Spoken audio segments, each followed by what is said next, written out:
5 வருடத்தில் 50 கிலோ எடையை குறைத்த மனைவி, ஆள் அடையாளம் தெரியாமல் சைட் அடித்துக் கொண்டு போன் நம்பர் வாங்க சென்ற கணவன். பால் சொம்பு மாதிரி குண்டா கேவலமா இருக்கிற உனக்கு ஃபர்ஸ்ட் நைட் ஒரு கேடா? உன்னை வேண்டாம் வேண்டான்னு எவ்வளவு சொல்லியும் கேட்காம உன்னை என் தலையில கட்டி வச்சுட்டாங்க. ச்சே, உன்னை எல்லாம் பார்க்க கூட எனக்கு பிடிக்கல. பேருக்கு தான் இது கல்யாணம். உன் கூட சேர்ந்து ஒரு நாள் கூட நான் வாழ மாட்டேன். என் பேர் கல்கி. எங்க அம்மா இருந்தப்போ எனக்கு 7 வயசு. என் அம்மா இறந்த கொஞ்ச நாள்லயே என் அப்பா இன்னொரு கல்யாணம் பண்ணிக்கிட்டு சித்திய கூட்டிட்டு வந்தாரு. நான் ரொம்ப அழகா இருப்பேன். அது பொறுக்காத என் சித்தி ஏதாவது காரணம் சொல்லி என்னை அடிச்சுக்கிட்டே இருப்பாங்க. சிந்தாம சாப்பிட தெரியாது. 17 வயசு வந்தப்போ என்ன நடந்ததுன்னே தெரியல. என் ஹார்மோன் மாற்றத்தினால நான் அப்படியே குண்டா அசிங்கமா மாறிட்டேன். என் எடை 120 கிலோ ஆயிடுச்சு. என் சித்தி கொடுத்த மருந்து தான் என் ஹார்மோன் சேஞ்சுக்கு காரணம்னு பின்னாலதான் நான் தெரிஞ்சுக்கிட்டேன்.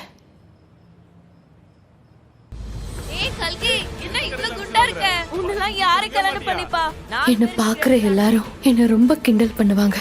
எந்த பையனும் என்ன பார்க்க விரும்ப மாட்டான். சிட்டியிலேயே ரொம்ப பெரிய பணக்காரன், ரொம்ப அழகா இருக்கான். உன்கிட்ட அப்படி என்ன இருக்குன்னு உன்னை கல்யாணம் பண்ணிக்க ஒத்துக்கிட்டான் கல்கி.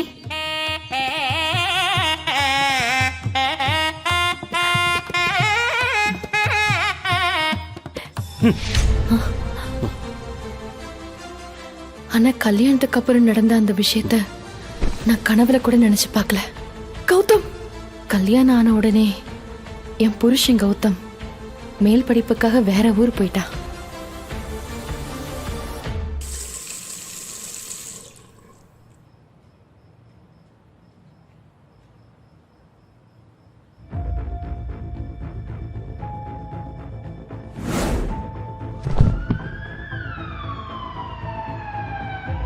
கல்கி, are you okay? ஏதோ ஹெல்த் ப்ராப்ளம்னு நான் டாக்டர் கிட்ட போனா, நீ தாயாக போற கல்கி. கேடு கட்ட நாயே, இவ்வளவு நாள் உன்னை சோறு போட்டு வளர்த்ததுக்கு ஒரேடியே மனத்தை வாங்கிட்டல. என்ன இதெல்லாம்? நேத்து தான் உனக்கு கல்யாணம் நடந்திருக்கு, ஆனா இன்னைக்கு நீ கர்ப்பமா இருக்கன்னு சொல்றாங்க. சத்தியமா இவங்க என்ன சொல்றாங்கன்னே புரியலப்பா. நான் எப்படி? கல்யாணத்துக்கு முன்னாடி நீ கௌதம பாக்கல? இல்லப்பா, நேத்து தான் நான் கௌதம ஃபர்ஸ்ட் டைம் பார்த்தேன். அவர் என்ன தொட்டது கூட இல்ல, அவர் கண்ணெடுத்து கூட என்ன பார்த்ததே இல்ல. அப்புறம் இது எப்படி நடந்தது? தெரியலப்பா. இந்த விஷயம் கௌதம் வீட்டு ஆளுங்களுக்கு தெரிஞ்சா நான் என்ன சொல்லுவேன்? அப்பா ப்ளீஸ், நான் இந்த தப்பு பண்ணலப்பா. நஷ்டத்துல இருந்த நம்ம கம்பெனி மேல இன்வெஸ்ட் பண்ணி நல்ல நிலைமை கொண்டு வந்திருக்காரு கௌதமோட அப்பா. ஆனா நீ செஞ்ச இந்த பாவத்தினால திரும்பவும் நடு தெருக்கு வர நிலைமையில இருக்கு.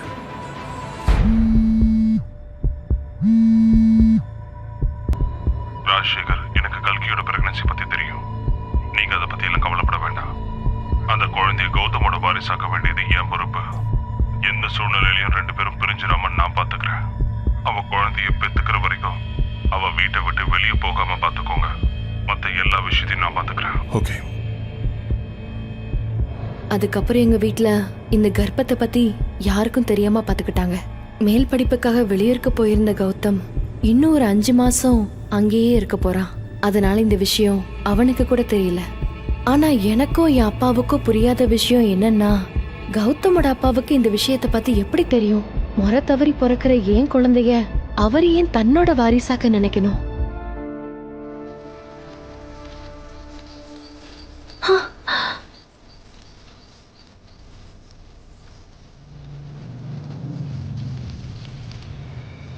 நான் இது கொஞ்சமும் எதிர்பார்க்கல.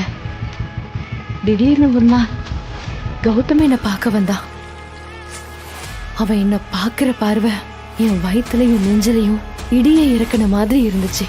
நீயா ஹையர் ஸ்டடீஸ்லாம் முடிச்சுட்டு 5 மாசத்துக்கு அப்புறம் வரதா தானே அப்பா சொன்னாரு. உனக்கு வெக்கமா இல்ல? திருட போலீஸ விசாரிக்கிற மாதிரி நீ என்ன கேக்குறியா?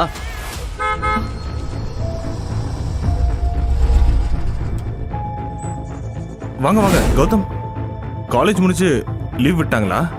கல்யாணம் ஆகி 4 மாசத்துக்கு அப்புறம் உங்க வீட்டுக்கு வரேன். இப்படிதான் உங்க மாப்பிள்ளைக்கு வரவேற்பு கொடுப்பீங்களா? இங்க பாருங்க மாப்பிள்ள, உங்களுக்கு இந்த கல்யாணத்துல விருப்பம் இல்லைன்னு என்னால புரிஞ்சுக்க முடியுது. ஆனா உங்களுக்கு புரிஞ்ச விஷயம் என் வீட்டு அப்பாவுக்கு புரியலையே. நான் வேணான்னு சொல்லியும் இந்த எரும மாட எனக்கு கல்யாணம் பண்ணி வச்சாரு. இப்ப ஊர் பேர் தெரியாத எவனோ ஒருத்தனோட குழந்தைக்கு அவர் என் பேரை வைக்கணும்னு நினைக்கிறாரு. இவளை பார்த்தாலே எனக்கு செய்யாத குற்றத்துக்கு தண்டனை அனுபவிக்கிற மாதிரி இருக்கு.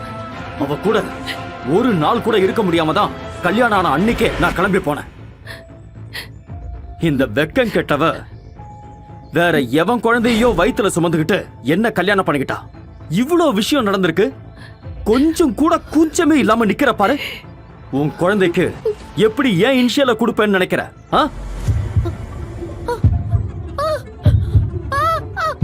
கல்கி, கல்கி,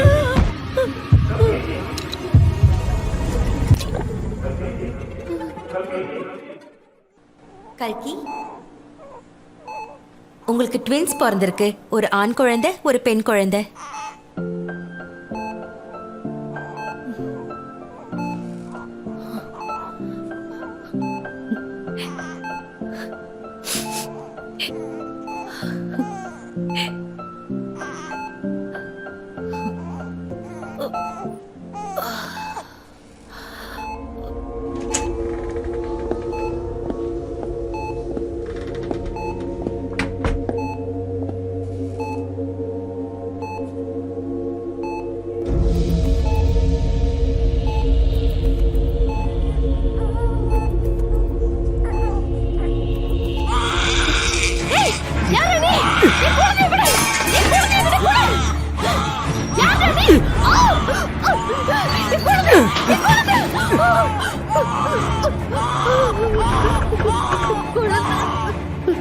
அவனால என்னோட இன்னொரு குழந்தைக்கு ஏதாவது பிரச்சனை வருமோன்னு நான் ரொம்ப பயந்தேன். இனிமேலும் இந்த நாட்டுல இருக்க கூடாதுன்னு அங்கிருந்து கிளம்பி அமெரிக்காவில் இருக்கிற என் அத்தை கிட்ட போயிட்டேன்.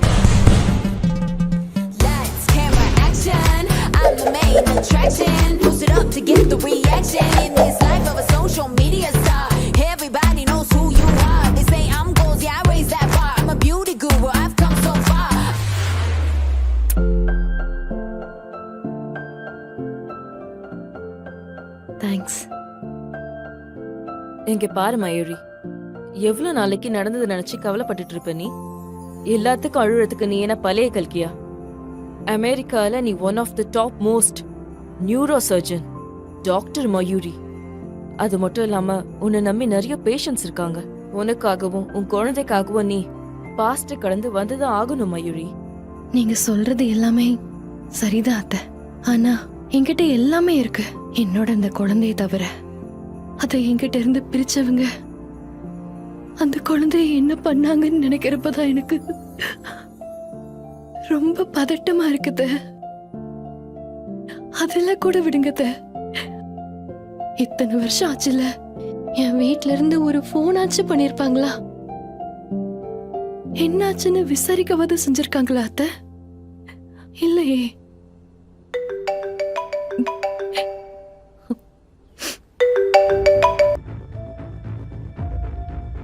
ஹலோ கல்கி, நீ உடனே புறப்பட்டு சென்னைக்கு வா. ரொம்ப அவசரம்.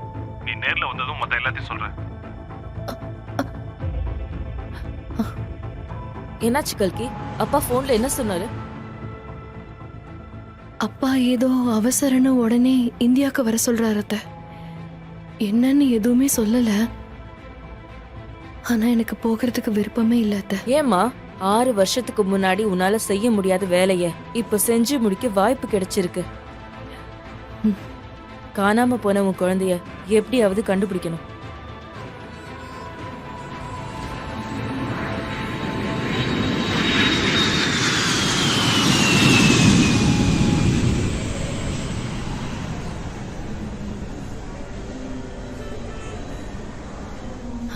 ஹலோ கல்கி, உன்னை பிக்கப் பண்ண கௌதம் வருவான். அவனோட சேர்ந்து நீ வீட்டுக்கு வந்துரு. ஹலோ நீ அப்பா. வந்தது நான் எல்லாத்தையும் சொல்றேன். அப்பா அப்பா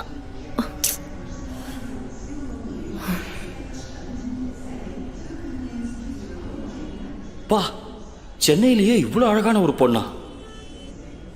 எக்ஸ்கியூஸ் மீ. யாரை என் வாழ்க்கையில இருந்தே மறக்கணும்னு நினைக்கிறேனோ அவன் என் முன்னாடி வந்து நிக்கிறான். இவனை திரும்ப பாக்குற வாய்ப்பு கிடைச்சா செருப்பால அடிக்கணும்னு நினைச்சிட்டு இருந்தேன். ஆனா இப்போ என் மக ரக்ஷிதா முன்னாடி எந்த டிராமாவும் போட வேண்டாம்னு நினைக்கிறேன். நீங்க சென்னைக்கு தடவையா வரீங்கன்னு நினைக்கிறேன். இதுக்கு முன்னால நான் உங்களை பார்த்ததே இல்லையே. நிஜமாவே இவனுக்கு என்ன அடையாளம் தெரியலையா? நீங்க என் கூட வரீங்களா? நான் டிராப் பண்றேன். டாக்ஸி ஏய், டாக்ஸி எல்லாம் எதுக்கு? என் கார்ல உங்களை நானே டிராப் பண்றேன். ஆமா, இவங்க யாரு? உங்க தங்கச்சியா? ஏய், பை த பை, உங்க பேர் என்ன? டிரைவர் வண்டி எடுங்க. ஏய் ப்ளீஸ். கௌதம் வரல? இப்ப வாத சொல்லுங்க, என்ன எதுக்கு அவசர அவசரமா கூப்பிட்டீங்கன்னு?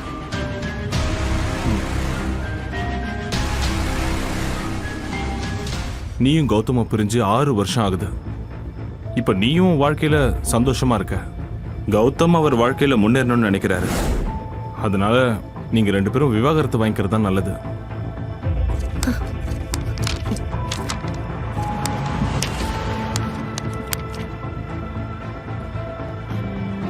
அம்மா, கௌதம் அப்பாக்கு தான் இதுல விருப்பமே இல்லையே. அப்புறம் எப்படி இந்த டிவோர்ஸ் ஒத்துக்கிட்டாரு? அதுல 2 டாக்குமெண்ட்ஸ் இருக்கு. இதுல ஒன்று தான் டிவோர்ஸ்க்கானது, இன்னொன்று கௌதம் அப்பாவுக்காக தான்.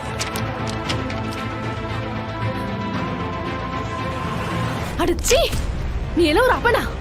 எப்படி நீங்க இதுல என்ன கையெழுத்து போட சொல்லி கேட்கலாம்? கௌதம் அப்பா தான் இப்படி ஒரு கண்டிஷன்ஸ் எல்லாம் வைக்கிறாருன்னா நீங்க எப்படி எதுக்கு ஒத்துக்கலாம்?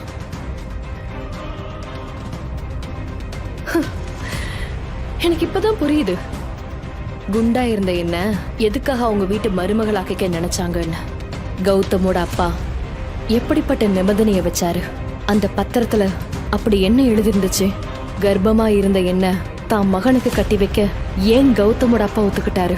உண்மையிலேயே என் கர்ப்பத்துல மறைஞ்சிருக்கிற ரகசியம் என்னங்கிற கேள்விக்கு விட தெரிய. இந்த எல்லா கேள்விகளுக்கும் விடை தெரியணும்னா இந்த பரபரப்பான பல லட்சம் பேர் கேட்டு ரசிச்ச ஆடியோ சினிமாவை பாக்கெட் எஃப்எம் டவுன்லோட் பண்ணி இலவசமா கேளுங்க. இது மெர்க்குரி பூக்கள்.